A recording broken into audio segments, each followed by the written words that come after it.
Hi everyone, good evening. I welcome you all to the platform of Engineering.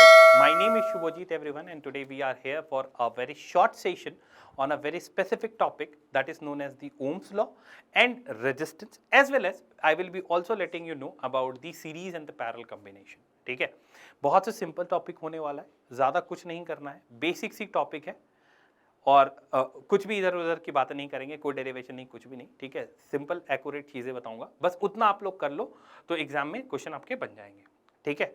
एक एक करके बात करते हैं everyone. Let us go with the first one. Ohm's law के लिए आपको बस इतना याद करना है कि ओम्स लॉ की स्टेटमेंट आप याद कर लो, that is very much important, ठीक है। स्टेटमेंट याद होनी चाहिए आपको। ओम्स लॉ क्या कहता है एवरीवन कि ओम्स लॉ एक एक्सपेरिमेंट थी कंडक्टर्स के ऊपर, ठीक है। कंडक्टर्स के ऊपर एक्सपेरिमेंट है। तो ये आपका स्टेटमेंट ये बोला जाता है कि किसी एक कांस्टेंट टेम्परेचर पे अगर आप एक कंडक्टर ले रहे हो, ठीक है, कंडक्टर ले लो, फॉर एन एग्जांपल मान लेते हैं कि आपने एक वायर लिया, ठीक है। अब वायर वो किसी भी मटेरियल का बना सकता है, वो कॉपर का भी हो सकता है, सिल्वर का भी हो सकता है, एल्युमिनियम का भी हो सकता है, आयरन का भी हो सकता है, मेरा मन मैंने जैसे भी बना दिया, ठीक है। तो वायर जो है वो किसी ना किसी एक मटेरियल का है, आप उसके ऊपर एक्सपेरिमेंट करना चाहते हो, कुछ कुछ रिकॉर्ड आप करना चाहते हो, पोटेंशियल की डिफरेंस कितनी होगी, करंट कितनी होगी, रेजिस्टेंस कितना है, ये सारी चीजें रिकॉर्ड करना चाहते हो। तो उस एक्टिविटी के लिए, उस एक्सपेरिमेंट के लिए आपको टेम्परेचर जो है कांस्टेंट रखना है। दूसरी बार जब आप दूसरे मटेरियल को यूज करोगे तो आप टेम्परेचर चेंज कर सकते हो, लेकिन थ्रू आउट द एक्सपेरिमेंट आप चेंज नहीं कर सकते, ठीक है। सेम रखनी, अदरवाइज हर बार वेरी करेगा आंसर आपका, ठीक है। So that is why it is एक कांस्टेंट टेम्परेचर पे अगर कंडक्टर की बात करें, ये सब कुछ कंडक्टर के लिए हो रहा है, ठीक है। एक कांस्टेंट टेम्परेचर पे जब करंट फ्लो करती है कंडक्टर से, ठीक है, तो वो डायरेक्टली प्रोपोर्शनल हो जाती है उसके पोटेंशियल डिफरेंस पे, ठीक है। That means it is saying that, इसका मतलब ये क्या बोल रहा है, इसका मतलब ये बोला जा रहा है कि अगर जो पोटेंशियल डिफरेंस होगा, ठीक है, वो डायरेक्टली प्रोपोर्शनल हो जाएगा करंट के, या फिर आप ऐसा बोल सकते हो करंट जो है वो डायरेक्टली प्रोपोर्शनल हो जाएगा पोटेंशियल डिफरेंस के। That is what it is saying in the statement. Problem ये है कि हम लोग दोनों में से कौन सा यूज करते हैं, दोनों चेक कर लेते हैं, आ जाओ, ठीक है। हम लोगों को पता है क्या एवरीवन, ध्यान से सुनिएगा, ठीक है। हम लोगों को क्या पता है कि वी ऑल नो कि एक डायरेक्टली प्रोपोर्शनलिटी को हटाने के लिए हम क्या करते हैं कि हम एक कांस्टेंट को ऐड करते हैं, and that constant here will be R I everyone, where this particular R, ये जो आर है आपका, ये आर क्या है, ये आर आपका रेजिस्टेंस है। ये आर क्या है, ये आर आपका रेजिस्टेंस है। इसके बारे में भी बात करेंगे, पर एक सेकंड रुक के, ठीक है। क्या होता है रेजिस्टेंस, वो सारी चीजें बात करते हैं। चलो बता ही देते हैं, कोई दिक्कत नहीं। रेजिस्टेंस का मतलब ये होता है कि ये एक कंडक्टर की जो मटेरियल होती है एवरीवन, कंडक्टर की जो प्रॉपर्टी होती है वो होता है रेजिस्टेंस। चाहे आप बहुत अच्छे कंडक्टर को ले लो, चाहे आप पुअर कंडक्टर को ले लो, ठीक है। रेजिस्टेंस का मतलब ये होता है कि वो कंडक्टर में, कोई भी कंडक्टर हो, good conductor, very good conductor, poor conductor, वो आपका क्या करता है, दोनों में सब इतना ही डिफरेंस है कि जो फ्लो ऑफ चार्जेस है उसको रोकता है। गुड कंडक्टर में फ्लो ऑफ चार्जेस को कम रोका जाता है, बैड कंडक्टर में या पुअर कंडक्टर में फ्लो ऑफ चार्जेस को ज्यादा रोका जाता है। तो उसकी रेजिस्टेंस ज्यादा होती है पुअर कंडक्टर में, और गुड कंडक्टर में रेजिस्टेंस कम होती है। तो रेजिस्टेंस एक तरह का प्रॉपर्टी है किसी एक कंडक्टर का, जो बस फ्लो ऑफ चार्जेस को रोकने के लिए है, रेजिस्ट करने के लिए है। That is known as the resistance everyone. Fine. So this is what it is there. So this is the Ohm's law का पहला, ये this is the Ohm's law everyone, that is V is equals to I R या फिर are आई, जैसे भी आप लिखना चाहते हो वैसा लिख सकते हो। अब आप बोलोगे सर दोनों चीजें तो सेम है, इसमें भी तो यही आना चाहिए। चलो देख लेते हैं आप, ठीक है। इसको सॉल्व करेंगे तो V डायरेक्टली प्रोपोर्शनलिटी को हटाएंगे तो हम ऐसा लिख सकते हैं क्या कि it is equals to R V everyone, है ना, आर वी। तो अगर देखोगे तो I जो है वो R के डायरेक्टली प्रोपोर्शनल हो गया। इसका मतलब ये होगा कि अगर मैं करंट बढ़ाऊंगा तो रेजिस्टेंस बढ़ेगी, या फिर मैं रेजिस्टेंस बढ़ाऊंगा तो करंट बढ़ेगी। ये कैसे हो सकता है, अभी तो जस्ट पढ़ा कि रेजिस्टेंस प्रॉपर्टी होती है कंडक्टर की जो फ्लो ऑफ चार्जेस को, मतलब फ्लो ऑफ करंट को रोकने के लिए है। किसी कंडक्टर में ज्यादा रुकेगा, ठीक है, अगर ज्यादा रुकेगा तो वो बैड कंडक्टर है, अगर किसी कंडक्टर में कम रुक रहा है तो वो आपका क्या है, that is a good conductor, ठीक है। तो अगर यहाँ पे आप देखोगे तो V is directly proportional to R, अगर ऐसा लिखते हैं तो ज्यादा रेजिस्टेंस ज्यादा करंट, ये स्टेटमेंट ही गलत है, ठीक है। तो ये चीज तो नहीं हो सकती, याद रहे, ठीक है। ऐसे आप आगे नहीं बढ़ सकते, ये तो नहीं कर पाओगे, ठीक है। So let us move forward with this, ठीक है। इतना हम लोग आगे कर लेते हैं। तो V is directly proportional to IR, तो दैट इज द रेजिस्टेंस। अब क्योंकि ओम्स लॉ आपको याद हो गया, ये फॉर्मूला प्लीज याद कर लेना एवरीवन, ठीक है। ये फॉर्मूला प्लीज याद कर लेना, ठीक है, नेक्स्ट हम लोग आगे बढ़ते हैं, ये फॉर्मूला प्लीज याद कर लेना और हम लोग आगे देखेंगे कि क्या हो सकता है। Next let us talk about the resistance everyone, है ना, रेजिस्टेंस के ऊपर बात कर लेते हैं। जैसे मैंने आपको बोला कि the property of the conductor due to which oppose the flow of current या फ्लो ऑफ चार्जेस, ठीक है, through it is called as the resistance. Flow of charges को रोकने के लिए जो आपका प्रॉपर्टी यूज की जाती है कंडक्टर्स में, हर कंडक्टर में होता है, चाहे वो अच्छा कंडक्टर हो, पूरा कंडक्टर हो, सब में होता है। अच्छा कंडक्टर में कम रेजिस्टेंस होती है, बुरे कंडक्टर में ज्यादा रेजिस्टेंस होती है, ठीक है, उस प्रॉपर्टी को हम रेजिस्टेंस बोलते हैं। रेजिस्टेंस के दो फॉर्मूलेज होते हैं एवरीवन, ठीक है। सो पहला फॉर्मूला मैं लिख देता हूं कि that R is equals to, that is resistance is equals to potential difference by I, ठीक है, potential difference by I, that is the resistance. याद रहे और एक चीज, अगर मैं एसआई यूनिट की बात कर लेता हूं, अगर मैं एसआई यूनिट की बात करूंगा, ठीक है, SI unit of resistance everyone, तो याद रहे इसका जो एसआई यूनिट होता है दैट इज ओम, जिसका सिंबल होता है वो एक हेडफोन की तरह होता है, ठीक है, जिसका सिंबल एक हेडफोन की तरह होता है, that's it, that is what it is there. Let us move to the second formula everyone. Second formula में बहुत सिंपल सा फार्मूला, लेकिन इस सेकंड फार्मूला को आप पढ़ते हो द इफेक्ट ऑफ रेजिस्टेंस, कौन कौन सी चीजें होती है जिससे इफेक्ट हो जाता है रेजिस्टेंस, उसमें पढ़ते हो। जैसे आप लोगों को पता होगा कि आर जो है वो डायरेक्टली प्रोपोर्शनल होता है लेंथ ऑफ कंडक्टर्स के, और आर जो है वो इनवर्सली प्रोपोर्शनल होता है एरिया ऑफ क्रॉस सेक्शन के, एरिया ऑफ क्रॉस सेक्शन के, ठीक है, ये होता है।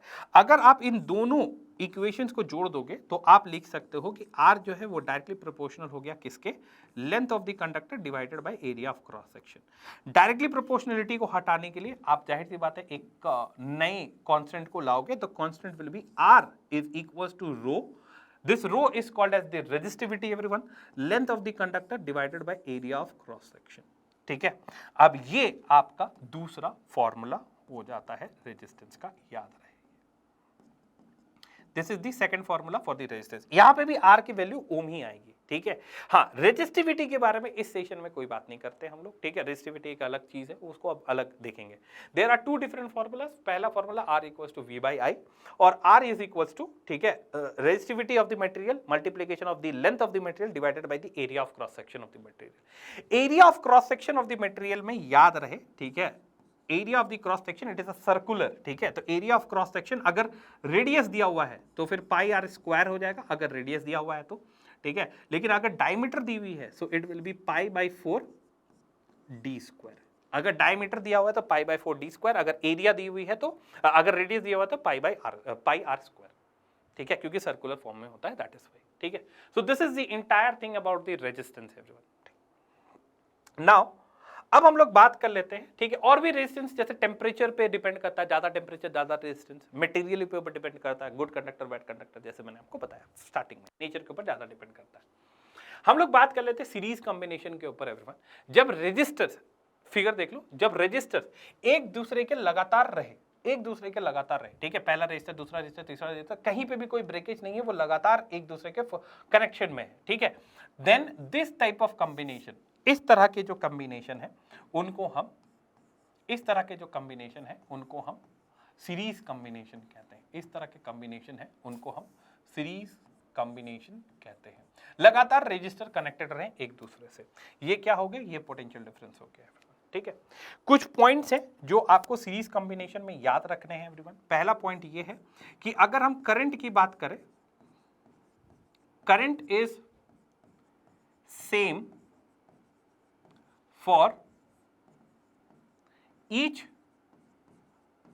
रजिस्टर, ठीक है, जितने भी रजिस्टर्स होंगे सबके लिए करंट सेम होगा, किसमें, सीरीज कॉम्बिनेशन में, सीरीज कॉम्बिनेशन में करंट सेम ही होगा। सेकंड की बात कर लेते हैं, सेकंड पॉइंट के ऊपर बात कर लेते हैं। सेकंड पॉइंट ये बोलता है कि अगर आपसे बात किया जाए इसका पोटेंशियल डिफरेंस का, मैं पोटेंशियल डिफरेंस लिख देता हूं, potential difference, potential difference, potential difference, potential difference जो है वो आपकी डिफरेंट होगी, है ना, डिफरेंट होगी, डिफरेंट फॉर ईच रजिस्टर्स, ठीक है, जितने भी रजिस्टर होंगे उनके लिए पोटेंशियल डिफरेंस अलग अलग होगी। अब क्वेश्चन यहाँ पे आता है कि जब भी आप ये क्वेश्चन देखते होगे तो आपको पता चलता होगा कि कॉम्बिनेशन ऑफ रेजिस्टेंस है, कभी सीरीज में कभी पैरेलल में है, ठीक है। तो क्वेश्चन आपको आ जाता है, ठीक है बताओ कि इस पूरे सर्किट में करंट कितना होगा, इस पूरे सर्किट में आपका पोटेंशियल डिफरेंस कितना होगा, इस पूरे सर्किट में आपका सिर्फ इस रजिस्टर पे पोटेंशियल डिफरेंस कितना होगा, ठीक है। ये सारे क्वेश्चन आ जाते हैं। इसको बनाने के लिए हमेशा याद रखना है एवरीवन, ठीक है। सबसे पहले आपको निकालना पड़ेगा R equivalent. R equivalent, R equivalent का मतलब क्या हो जाता है, या फिर आर इक्विवेलेंट बोल लो, आर नेट बोल लो, आर टोटल बोल लो, सब एक ही चीज है। आर इक्विवेलेंट का मतलब ये हो जाता है कि जितने भी रेजिस्टर्स हैं उन सबको हटा के आपको सिर्फ एक रेजिस्टर लगानी है और उसका वैल्यू, उसका जो मैग्नीट्यूड है वो सभी रेजिस्टर्स के बराबर हो, ठीक है। तो उसके लिए सीरीज में उसके लिए आप एक रेजिस्टर लगाओगे तो वो एक रेजिस्टर की वैल्यू होती है R equivalent. R equivalent for the series everyone, सिर्फ और सिर्फ सीरीज के लिए it will be R1 plus R2 plus R3, ठीक है। और ये चलता जाएगा प्लस Rn तक, ठीक है। कितने भी रेजिस्टर लग सकते हैं मुझे नहीं पता, अगर आप इसको सॉल्व कर दोगे देन इट इज ओके, ठीक है। बस इतना ही करना है, इससे ज्यादा कुछ नहीं करना है, ठीक है। इससे ज्यादा कुछ नहीं करना।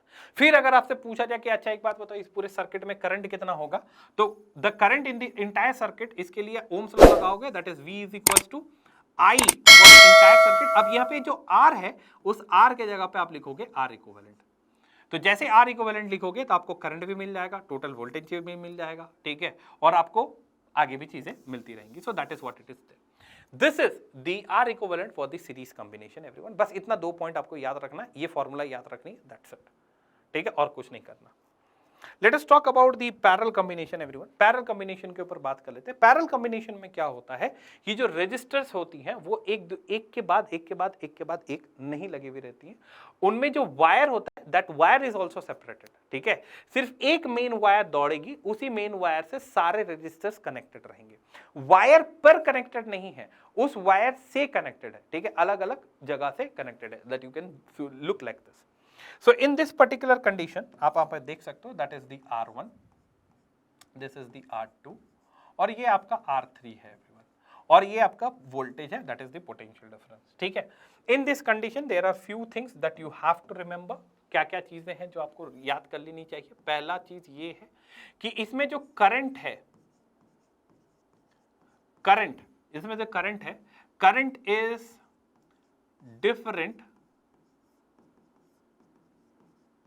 different for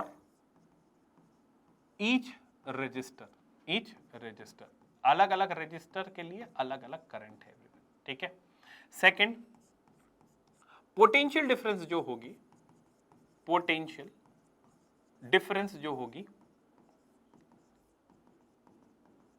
डिफरेंस जो है is same for each resistor,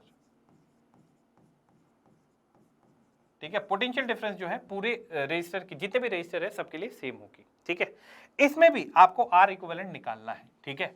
तो आर इक्विवेलेंट का फॉर्मूला क्या हो जाता है, that is 1 by R equivalent. इसका फॉर्मूला हो जाता है, सेम कॉन्सेप्ट है, सबको हटा के एक ही रजिस्टर लगानी है तो वैल्यू कैसे आएगी, 1 by R equivalent will be equal to 1 by R1 plus 1 by R2 plus 1 by R3, ठीक है। अब ये 4 भी लगे हो, 5 भी लगे हो, 6 भी लगे हो तो ये चलता जाएगा प्लस 1 बाय Rn तक। ये n नंबर ऑफ रेजिस्टेंस को डिनोट करता है, ठीक है। अब ये फ्रैक्शन में है, इसी को सॉल्व करने के लिए हम लोगों ने एक छोटा सा फॉर्मूला बनाया कि अगर यहाँ पे 3 रेजिस्टेंस हो या 2 रेजिस्टेंस हो तो बिना इसके आप सिंपल, मतलब एक बेसिक सा फॉर्मूला हम लोगों ने ये बनाया है कि फॉर 2 रेजिस्टेंस है, फॉर टू रेजिस्टर्स, अगर 2 रेजिस्टर्स हैं, ठीक है, तो इतना फ्रैक्शन को ऐड करने की जरूरत नहीं। हालांकि आप अगर फ्रैक्शन ऐड करने में एक मतलब इजी आपको लगता है तो आप ऐसे भी कर सकते हैं, या फिर आप लिख सकते हैं आर इक्विवेलेंट, या फिर आप लिख सकते हैं R equivalent will be equals to R1 multiplication of R2 divided by R1 plus R2। ये भी लिख सकते हो आप, अगर 2 रेजिस्टेंस आपके पैरेलल कॉम्बिनेशन में है तो ऐसे लिख सकते हो। या फिर आपके 2 रेजिस्टेंस, आपके अगर 2 नहीं 3, ठीक है, अगर 3 रेजिस्टेंस बी, अगर for 3 resistors everyone, 3 resistors, for 3 resistors, ठीक है। अगर 3 रेजिस्टेंस है तो इसके लिए R इक्विवेलेंट क्या होगा, तो R equivalent will be equals to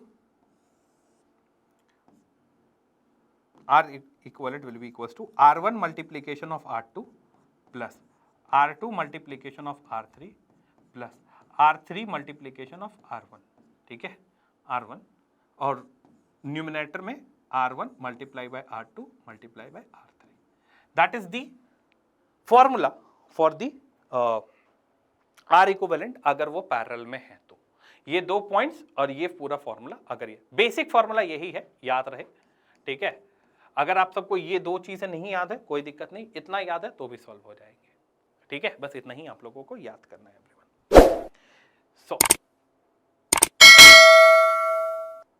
okay, I think it is copied है ना, तो इसको मैं हटा देता हूँ, ठीक है। So thank you everyone for joining the session. I hope आपको फॉर्मूलाज याद हो गए होंगे, आपको ओम्स लॉ समझ में आया होगा, ठीक है। साथ ही साथ आपको इतना भी याद हो गया होगा कि अगर पैरेलल कॉम्बिनेशन है, सीरीज कॉम्बिनेशन है, तो कैसे करके सॉल्व करना है, और आपको आर इक्विवेलेंट का मतलब समझ में आया होगा कि आर इक्विवेलेंट का मतलब क्या होता है, ठीक है। So thank you everyone for joining the session. Please revise करो, ठीक है, अच्छे से प्रैक्टिस करो, and thank you everyone for joining the session. Bye, good night, take care everyone, bye everyone, thank you.